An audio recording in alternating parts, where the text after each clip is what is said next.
years old, he became a fascination with the DeLorean cars.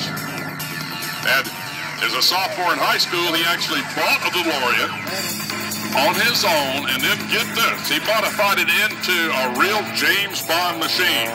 A bigger engine, a flamethrower, oil slick dispenser, and a smoke system.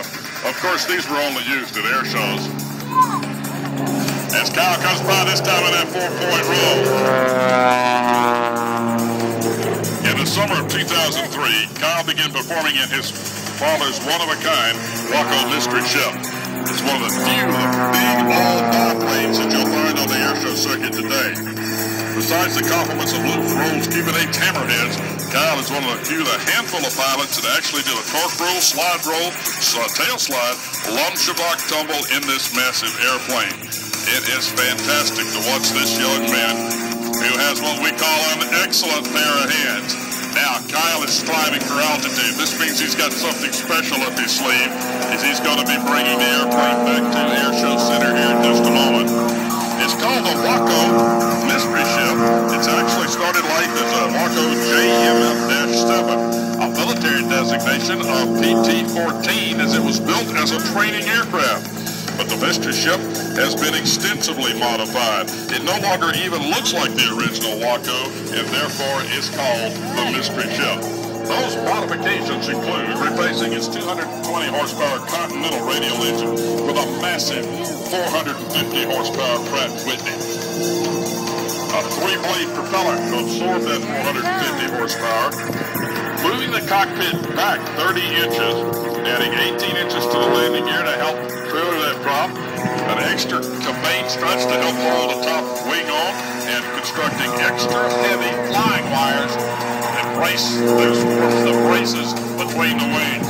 Those flying wires will come into play here in a little bit later. And if you're interested, this airplane was originally built in 1940. Now, here goes Kyle. He's at altitude. Here comes the smoke system back on. That means he's getting back into the airshow business. Now, he's going to perform some maneuvers that most pilots are taught to avoid. Here he goes with the Waco Mystery Ship. He's slowing it down. Coming aside with your hand again as he goes into a snap roll that allows the airplane to fall off in the inside spin. Look at that airplane whip around. So that's almost a normal flight training maneuver. If you're going to be a flight instructor, you have to know how to do that. But check this out, folks. Kyle is going to now turn the airplane over upside down.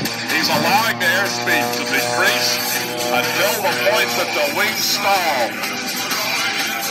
And he's stalled the airplane, and he's now in the dreaded inverted flat spin.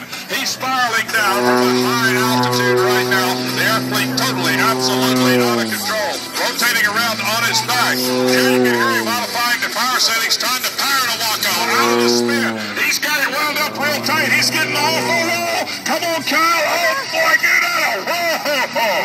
I tell you what, after that. All right, young man. You stressed the battery on my pacemaker. All right, Kyle's going to exit over to the right-hand side of the aerobatic airspace.